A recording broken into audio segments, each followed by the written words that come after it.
사무라엘리안의 논평과 증언. 과학의 눈으로 본 라엘리즘. 마르셀 테루스 화공학자. 라엘리안 가이드. 1. 진화, 반계몽주의, 그리고 신다윈주의적 신화. 우리들의 대부분은 학교에서 진화론을 배웠다. 이 이론은 역사, 철학, 그리고 종교까지도 그 영향력을 미쳐왔다. 장 로스탕, 진 로스탄 등 다음과 같이 말했다.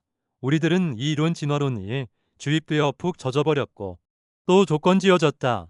우리들은 학교 의자에 앉아 이 모든 것을 배웠으며 생명은 진화되었고 생물은 저절로 다른 종으로 변형되었다고 앵무새처럼 외웠던 것이다.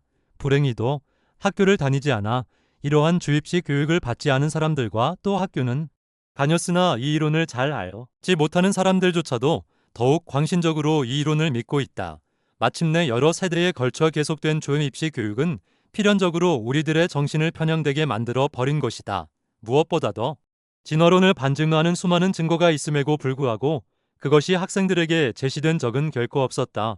유명한 과학 외자들과 교수들, 그리고 성직자들이 진화론을 사실로서 인정한 판국에 그것에 감히 의문을 제기함으로써 이단자로 자처할 수 있는 용기를 가진 사람은 얼마나 될 것인가?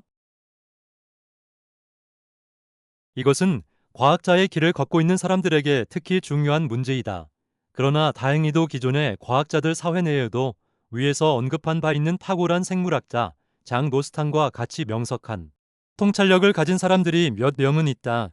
1960년에 발행된 그의 저서 진화에서 로스탕은 다음과 같이 말하고 있다. 신다윈주의자들이 확실히 바라는 것처럼 진화의 문제가 정말 해결되었다고 우리들이 확신할 수 있는가? 지구상의 모든 생명이 출현하게 된 주원인으로 그들이 간주하며 우리가 익히 알고 있는 돌연변이는 대개 기관의 상실, 색소 혹은 돌기의 결핍이나 손절 또는 기존 기관의 중복에 지나지 않는다. 어떤 경우에 있어서도 돌연변이가 유기체의 설계상에 아주 새롭게 독창적인 것을 가져온 적은 결코 없으며 우리가 믿고 있듯이 새로운 기관의 생성이나 새로운 기능의 시작이라고 볼 수 있는 것은 아무것도 없다. 아니, 결단코 나는 이러한 유전상의 실수가 그 풍부함과 구조적 정밀성과 놀랄만한 응성을 갖추고 있는 전체 생명계를 자연도태의 선택적 요인과 장대한 세월의 도움을 받아 형성하였다는 것을 이는 응할 수 없다. 지난 10년간 돌연변이의 메커니즘을 해명하기 위해 많은 실험이 실시되었으나 항상 같은 결론에 도달했을 뿐이다. 이 연구 분야의 선구자 중 한 사람인 1946년 노벨상 수상자 H.J. 뮬러는 특히 과일에 몰려드는 초파리 학명 드로소필라 멜라노가스터를 연구 대상으로 삼았다. 그는 돌연변이가 생존을 허용하는 경우는 매우 드물다.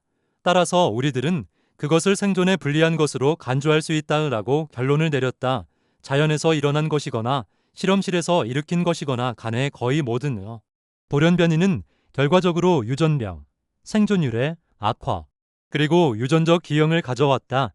생물염 색체의 설계도는 매우 복잡한 것으로 이 구조에 어떤 수정을 가한다는 것은 불가피한 조직의 파괴를 가져올 것이다. 실험실에서 이러한 방법에 의해 목 또는 몸 전체에 털이 없는 닭이나 눈, 날개, 꼬리의 색깔이 변한 곤충들, 또 기관이 다소 변형된 곤충들까지 만들어낼 수 있었으나 자연 환경 안에서는 단 한 건의 돌연변이도 생물의 생존에 유리하게 작용하지 않는다는 것을 관찰할 수 있었다. 이런 종류의 우발사고는 결코 유기체의 의기관을 증가시킬 수 없고 오히려 손실만 가져올 따름이다. 마치 시계를 땅에 떨어뜨린다고 해서 시계가 더 정확히 가는 것도 아니고 컴퓨터를 스패너나 사돌리개로 두드린다고 해서 계산 능력이 더 좋아지는 것도 아닌 것과 같다. 또한 시간적 요소는 아무것도 변화시킬 수 없다. 어제 불가능했던 것은 오늘도 역시 불가능한 것이다. 돌연변이 그 자체는 항상 종이라는 한계 속에 머물러 있다. 예를 들어 돌연변이를 일으킨 초파리의 무수한 돌연변이체는 그 어느 것 하나도 다른 종, 즉 그 선조와 다른 별개의 종을 만들 어내지는 못했다. 몸의 크기나 색깔, 형태가 다소 변하긴 했지만 어떤 돌연변이도 전에 없던 특성을 지닌 새로운 생물로 출현된 적은 없었다. 살아있는 세포들은 극히 복잡한 분자들로 구성되어 있고 이 분자들 자체도 복잡한 원자들의 집합체인 것이다. 그러므로 아무렇게나 주변에 흩어져 있는 기본 요소들로부터 어떻게 이처럼 정교한 구조물이 자연 발생적으로 생겨날 수가 있겠는가? 비활성 물질은 스스로 복잡화를 꾀하지 않으며 오히려 반대로 분산과 안정의 상태로 향하려는 경향이 있다. 미래의 어느 날 돌연변이가 일어날 것이라고 말해봐야 소용없다. 왜냐하면 시간은 해체와 분산을 가져오기 때문이다.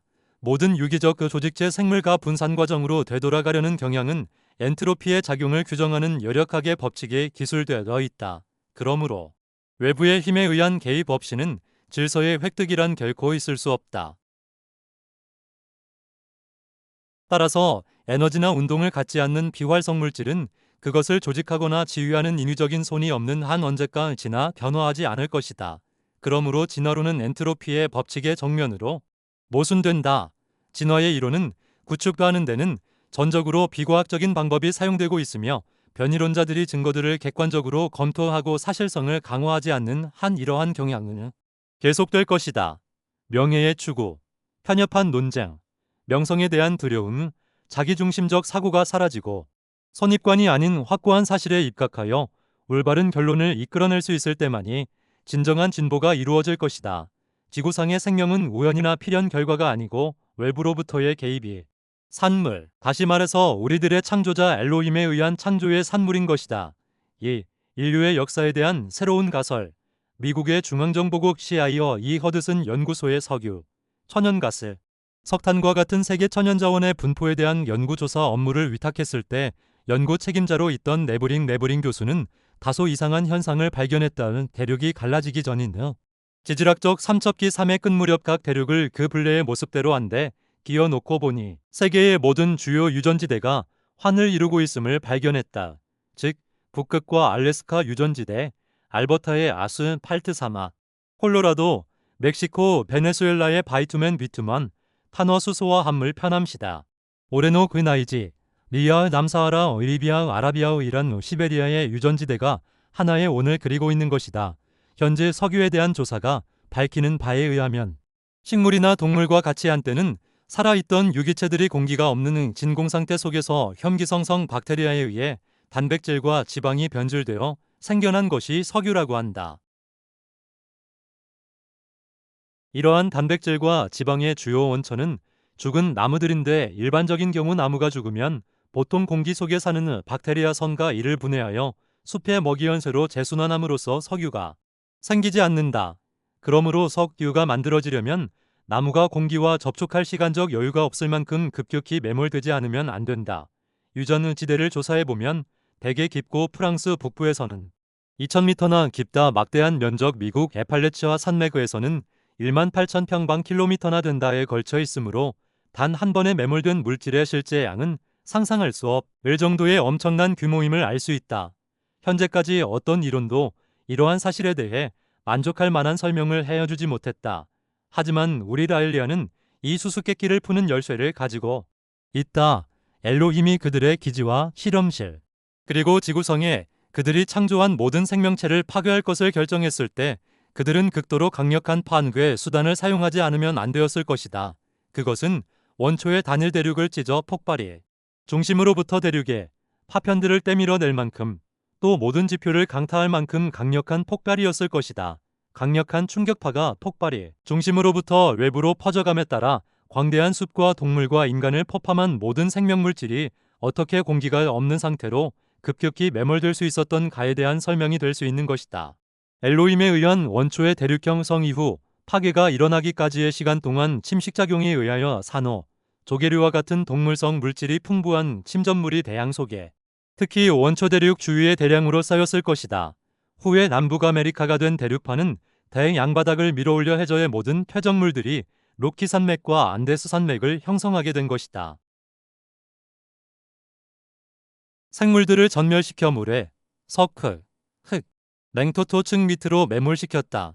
냉토층 속에 매몰된 것은 오늘날까지 잘 보존되고 있으며 시베리아 북부에서는 이따금 생생한 동물의 사체들이 융기된 얼음의 무덤으로부터 출토될 때가 있다. 오직 소수의 인간들만이 대홍수 동안 방주 속에서 보호되었다. 그들이 돌아왔을 무렵 대륙은 폭발에 의해 알아볼 수 없을 만큼 완전히 황폐해져 있었고 자리어 나간 지표의 부분에서는 지질학적 융기가 일어났으며 지각층의 균열은 화산활동을 일으키기 시작했다. 단일 대륙은 이렇게 여러 조각으로 찢겨져 한때 육지였던 생물들을 전멸시켜 모래, 석회, 흙, 냉토토층 밑으로 매몰시켰다. 냉토층 속에 매몰된 것은 오늘날까지 잘 보존되고 있으며 시베리아 북부에서는 이따금 생생한 동물의 사체들이 융기된 얼음의 무덤으로부터 출토될 때가 있다. 오직 소수의 인간들만이 대홍수 동안 방주 속에서 보호되었다.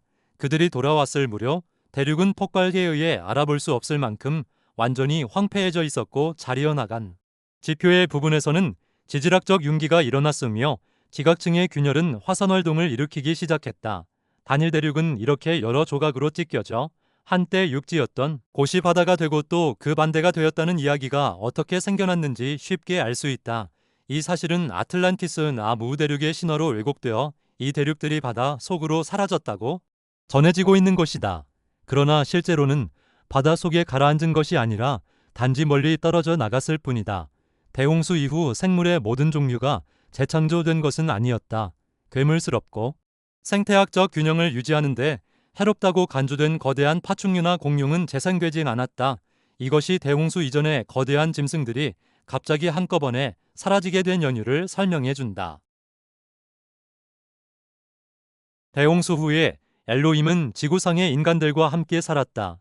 그들의 존재에 대한 증거는 지구상의 도처에서 발견되고 있는데 이것은 모두 대홍수 이후에 속한다. 우리들의 눈을 뜨는 법을 배우자.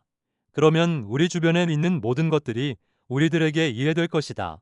우리들은 계시의 시대에 살고 있고 이 시대의 우리들은 다시 한번 우리들의 창조자 엘로힘을 만나기를 희망할 수 있는 것이다.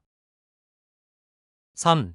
과학적 측면에서 본 세포 설계도의 전성은 전자의 운동은 네 가지의 양자의 수주 양자수, 방위 양자수, 자기 양자수, 스핀 양자수에 의해 기호술된다. 파동역학은 운동하는 모든 입자의 특정 진동수와 관계가 있으며 그 운동량은 슈레딩거 방정식에 의해 예측할 수 있다. 하나의 원자는 특정 진동수의 에너지만을 방출하거나 흡수할 수 있다. 이 경우 각 원자마다 확연히 구별되는 빛 스펙트럼을 동반하게 되는데 이 스펙트럼의 특성은 원자 에너지 상태와 직접 관련되어 있다. 그러므로 원자는 그 종류에 따라 고유의 원자 스펙트럼을 지니게 된다. 오늘날 물질과 에너지의 관계를 조사하는 분광학적 연구가 진척됨에 따라 우리들은 분자의 구조와 조성에 대해 상당히 많이 이해할 수 있게 되었다. 가스나 액체 또는 고체 상태에 있는 물질이 비록 우리들의 눈에는 균질한 것으로 보이나 실은 무수한 분자들로 구성되어 있고 이 분자 자체도 원자들로 이루어져 있는 것이다. 원자는 플러스 전하를 띤 핵을 가운데 두고 전자들이 돌고 있는 태양계의 축소판을 비교할 수 있는데 여기서 전자들은 지구가 자전하면서 공전하는 것처럼 제각기 자신의 축을 중심으로 돌고 있는 것이다. 핵자기 공명도 분자를 이루는 원자들을 서로 묶어주는 원자결합의 특성에 관해 매우 상세한 정보를 줄 수 있다. 분자 안에서도 원자들은 서로에 대해 진동할 것이다. 만일 어떤 분자가 두 개의 원자를 포함한다면 두 개의 원자핵의 중심을 연결한 직선에 따른 기저진동만이 존재한다. 따라서 그 진동은 직선적이다. 그러나 다수의 원자들로 구성된 분자는 여러 개의 기저진동을 갖는다. 원자들은 또 그들 자신의 축을 중심으로 회전할 수 있으며 진동과 회전 에너지는 불연속적으로만 변화할 수 있다간 에너지 준위에서 다른 준위로의 도약은 에너지를 흡수 또는 방출함으로써 이루어진다. 개개의 화학 반응은 바로 이러한 에너지의 변화를 바탕으로 이루어지며 물질 전환으로부터 생기는 에너지의 반응은 줄은 전자의 회전 및 진동에 의한 분자 스펙트럼으로 측정, 기록될 수 있다. 우리 신체의 모든 분자들은 그러한 식으로 진동하고 있으며 따라서 처음에는 거대한 불협화음처럼 보일 수도 있는 총체적인 진동을 방출하고 있다. 즉 인체는 전파 및 전자기파 발신기인 것이다. 오늘날 우리들의 과학기술은 인간과 같이 복잡한 유기체의 파동 현상을 측정할 수 있는 단계까지는 이르지 못했으며 또한 우리들의 분석 방법도 특정 분자의 진동파를 주변의 배경음으로부터 분리해낼 수 있을 만큼 충분히 발달하지 않았다. 그러나 때가 오면 헤르츠가 그 이름을 따서 붙인 파동을 발견한 것은 1920년대였고 핵자기 공명이 알려진 것은 1946년이었음을 기억하자. 그렇다면 50년, 100년 또는 1000년 후에 우리들은 어디쯤에 있게 될까? 엘로힘이 우리들보다 25,000년이나 앞섰다는 사실을 잊지 않도록 하자. 세례의 윤리, 즉 세포 설계도의 전송은 오늘날 우리들에게 의해 가능하게 되었으며 이 의식은 다음과 같이 과학적으로 설명할 수 있다. 모든 개인은 그 자신의 독특한 염색체도, 즉 세포 설계도를 가지고 있으며 이것은 고유한 전자기 스펙트럼을 방사하면서 진동하고 있다. 가이드는 가이드 인정식 때 그의 진동 주파수를 엘로힘의 컴퓨터에 등록시킨 사람으로서 새로운 나엘리안과 모든 인간의 생각을 기록하는 엘로힘의 위성 사이에서 증의 계자 역할을 할 수 있다. 가이드는 전기적인 접촉을 좋게 하기 위해 물을 묻힌 손을 새로운 라엘리 안의 이마에 갖다 댐으로써 트랜스미션 전송을 행한다. 라엘리안의 세례는 라엘리안이 메시지를 이해하고 그것을 전면적으로 따르겠다는 결의를 엘로힘에게 나타내는 것이다. 그것은 승인의 행응 위인 것이다. 대단히 감사합니다. 여러분을 사랑합니다.